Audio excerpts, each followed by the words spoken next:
حضرت عمر رضی اللہ تعالیٰ عنہ روایت کرتے ہیں کہ زید بن سعانہ نامی ایک یہودی تھا جس کو حضور نے قرض دینا تھا۔ آقا کریم علیہ الصلوۃ والسلام دو جہاں کے مالک ہیں، لیکن حضور کا فقر اختیاری تھا۔ آقا کریم علیہ السلام کے گھر میں بسا اوقات کتنے کتنے دن چولہا نہیں جلا کرتا تھا۔ حضور ادھار لے کر کے لوگوں کی مصیبتوں کو بھی دور کرتے، اور گھر کا چولہا بھی بعض اوقات ادھار لے کے گرم کرنا پڑتا۔ اعلیٰ حضرت فرماتے ہیں مال کے کونین ہیں، گو پاس کچھ رکھتے نہیں، دو جہاں کی نعمتیں ہیں ان کے خالی ہاتھ میں۔ تو کہتے ہیں کہ ایک دن حضور علیہ السلام کی خدمت میں ایک شخص حاضر ہوا جس کا نام زید بن سعانہ ہے اور یہودی ہے، اور اس نے حضور علیہ السلام سے قرض کا تقاضا کیا، لیکن تقاضا اتنے سخت انداز سے کیا کہ اس نے حضور علیہ السلام کی قمیص کو پکڑ کے کھینچا بھی۔ تو حضرت عمر رضی اللہ تعالیٰ عنہ نے جب دیکھا تو بڑے گھور کے اس کی جانب دیکھا اور اس کو پیچھے ہٹاتے ہوئے کہا کہ تجھے شرم نہیں آ رہی کہ اللہ کے رسول کے ساتھ کیسے سلوک کر رہا ہے اور میں تیرے سامنے موجود ہوں؟ تو حضرت نبی رحمت صلی اللہ علیہ وسلم نے حضرت عمر کو کہا، عمر مجھے تجھ سے اس بات کی توقع نہیں تھی۔ ذرا غور کیجئے حضور علیہ السلام کی اس سیرت کے انداز کو۔ ایک شخص آ رہا ہے اور حضور سے سختی کر رہا ہے، ابھی حضور کو قرض لٹانے کی جو تاریخ ہے اس میں بھی 4 دن باقی رہتے ہیں اور وہ ناجائز سختی کر رہا ہے۔ حضرت عمر رضی اللہ تعالیٰ عنہ نے جب اس کو گھورا اور سختی کی تو حضور علیہ السلام نے فرمایا، عمر مجھے تیرے سے اس بات کی توقع نہیں تھی، تمہارا کام تو یہ تھا کہ مجھے حسن ادا کی تلقین کرتے کہ اچھے انداز سے قرض واپس کرو، اور اس کو جو ہے وہ نرمی کی تلقین کرتے، اور پھر آقا کریم علیہ السلام نے فرمایا اس کا قرض ادا کر دو، اور اے عمر جو تم نے اس کو گھورا ہے اس کے بدلے میں 20 وسق زیادہ کھجوریں بھی تم اس کو دو گے۔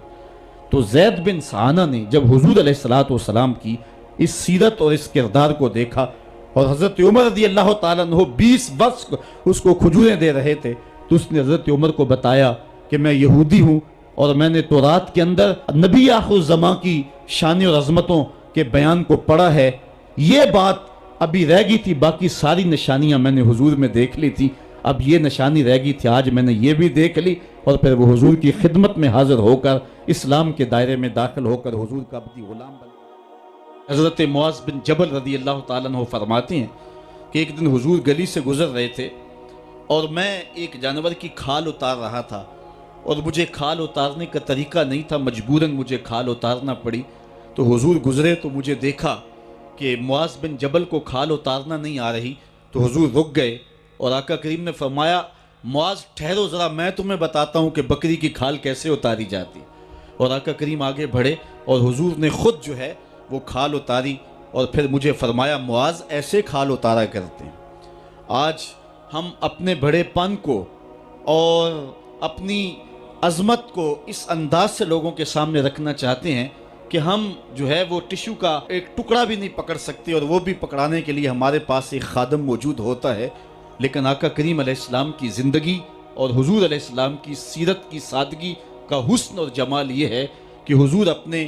کپڑوں کو خود مرمت کر لیتے ہیں اور اپنے دیگر کام خود کرتے ہیں اور بطیب خاطر کرتے ہیں، اور اس میں کوئی چیز اپنے لیے شرمندگی کی محسوس نہیں کرتے ہیں۔ حضرت حسن رضی اللہ تعالی عنہ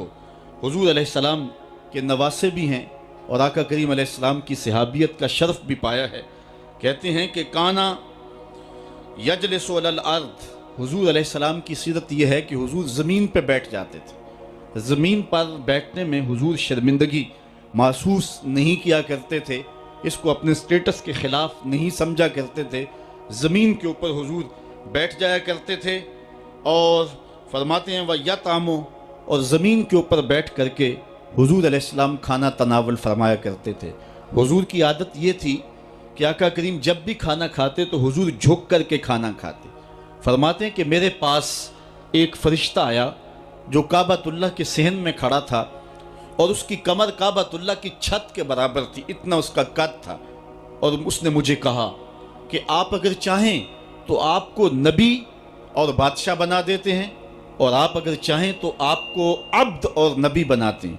تو فرماتے ہیں کہ میں نے جبریل کو دیکھا، اور جبریل مجھے اشارے سے تواضع کا حکم دے رہے ہیں، تو میں نے عرض کی کہ میں نبی اور عبد بننا چاہتا ہوں۔ تو جب یہ بات حضور نے کہی تو فرمایا عائشہ اگر میں نبی اور بادشاہ بنتا تو یہ جتنے بھی پہاڑ ہیں یہ سونا بن کے میرے ساتھ چلتے، لیکن میں نے اس بات کو اختیار نہیں کیا۔ اور اس کے بعد حضور علیہ السلام جب بھی کبھی کھانا کھاتے تو حضور جھک کر کے کھاتے، جس طرح مالک کی دہلیز سے خیرات ملتی ہے اور کوئی خادم اس کو جو ہے وہ شکرانے کے طور پہ جو ہے وہ انتہائی عجز کے ساتھ کھاتا ہے، ساری زندگی حضور نے کھاتے اور پیتے ہوئے تکیہ نہیں لگایا، ہاتھ میں پلیٹ پکڑ کے اکڑ کے یا ٹہل کر کے یا جو ہے وہ بالکل سیدھے ہو کے نہیں، تھوڑا سا جھک کر کے بغیر تکیے کے حضور علیہ السلام کھانا پسند فرمایا کرتے تھے، اور فرماتے میں اس طرح کھاتا ہوں جس طرح بندے کھاتے ہیں، اور میں اس طرح بیٹھتا ہوں جس طرح اس کے عبد اور اس کے بندے بیٹھتے ہیں۔ یہ حضور علیہ السلام کا طریقہ ہے۔ ایک دن آقا کریم علیہ السلام ایک چٹان کے اوپر بیٹھے تھے اور حضور علیہ السلام قدید کھا رہے تھے۔ یہ خشک گوشت جو کر کے اس کو بعد میں جب پکایا جاتا ہے تو اس کو قدید کہتے ہیں، یا سرید تھی، حضور کھا رہے تھے تو ایک خاتون وہ گزری، اور اس کے بارے میں اہل علم کہتے ہیں کہ وہ بڑی زبان دراز تھی اور وہ مردوں کو بھی ایسی ایسی باتیں کرتی کہ لوگ جو ہے وہ اس کی شر سے بچا کرتے تھے۔ تو اس نے کہا کہ آپ تو ایسے کھا رہے ہیں جس طرح کے عبد کھاتے ہیں۔ تو حضور علیہ السلام نے فرمایا اگر میں عبد نہیں ہوں تو کون عبد ہے؟ فرمایا میں سب سے بڑا عبد ہوں۔ تو جب یہ بات سنی تو اس کے قدم رک گئے اور اس نے حضور علیہ السلام کی خدمت میں عرض کی کہ حضور آپ پھر اکیلے ہی کھا رہے ہیں، مجھے بھی کھلائیں۔ تو حضور نے ایک لقمہ اٹھایا، فرمایا لو تم بھی کھا لو۔ تو اس نے کہا یہ نہیں، بلکہ جو آپ کے منہ میں ہے میں وہ کھانا چاہتی ہوں۔ تو حضور علیہ السلام نے اپنے منہ کا نوالا نکال کر کے اس کے منہ میں ڈال دیا۔ تو کہتے ہیں کہ اس کے بعد کبھی بھی اس کی زبان پر کبھی فحش بات آئی نہیں تھی۔ حضور کے جوتے کی وہ برکت تھی اور اس کا وہ فیضان تھا کہ اس کے اندر ایسی روشنی ہو گئی۔ پہلے وہ سخت لعان تھی، گالیاں دینے والی تھی اور فحش گفتگو کرنے والی تھی، لیکن حضور علیہ السلام کے جوتے کی برکت سے اللہ تعالیٰ جل شانہ نے اس کی زبان کو حسن بھی دے دیا اور جمال بھی عطا فرما دیا۔ تو حضور علیہ السلام کی عادت تھی کہ آقا کریم زمین پہ بیٹھ کے کھاتے، جھک کے کھاتے، فرماتے میں ایسے کھاتا ہوں جس طرح عبد کھاتے ہیں۔ وَيَلْبَسُ الْغَلِيظ، اور آقا کریم علیہ السلام موٹے کپڑے پہنتے تھے، باریک ترین کپڑے پہننے سے حضور نے گریز کیا ہے۔ اور یہ وَيُطِيلُ الصَّلَاةَ، اور حضور کی نماز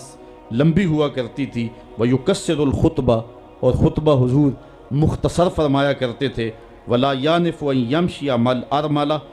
وَالْمِسْكِينِ فَيَقْضِي لَهُ الْحَاجَةَ، اور حضور علیہ السلام اس بات میں کوئی شرمندگی محسوس نہیں کیا کرتے تھے کسی مسکین، کسی لاچار، کسی بیوہ، کسی یتیم اور کسی مسکین کے ساتھ چلیں اور اس کے کام آئیں اور مصیبت میں اس کا دکھ بانٹ دیں اور اس کی حاجت کو حضور پورا فرما دیں۔ یہ حضور علیہ السلام کی سیرت کے وہ روشن پہلو ہیں کہ آقا کریم علیہ السلام کی سیرت زمانے کے سامنے ایسا نور بانٹتی ہے، ایسے اجالے پھیلاتی ہے۔ ایک شخص نے حضور علیہ السلام سے وعدہ کیا کہ آپ یہاں رکیں اور میں ابھی آتا ہوں، تو آقا کریم علیہ السلام اس کے انتظار میں وہاں رکے۔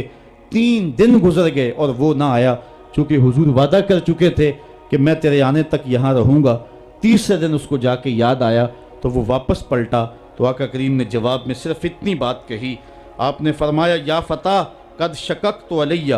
اے نوجوان تو نے تو مجھ کو مشقت میں ڈال دیا۔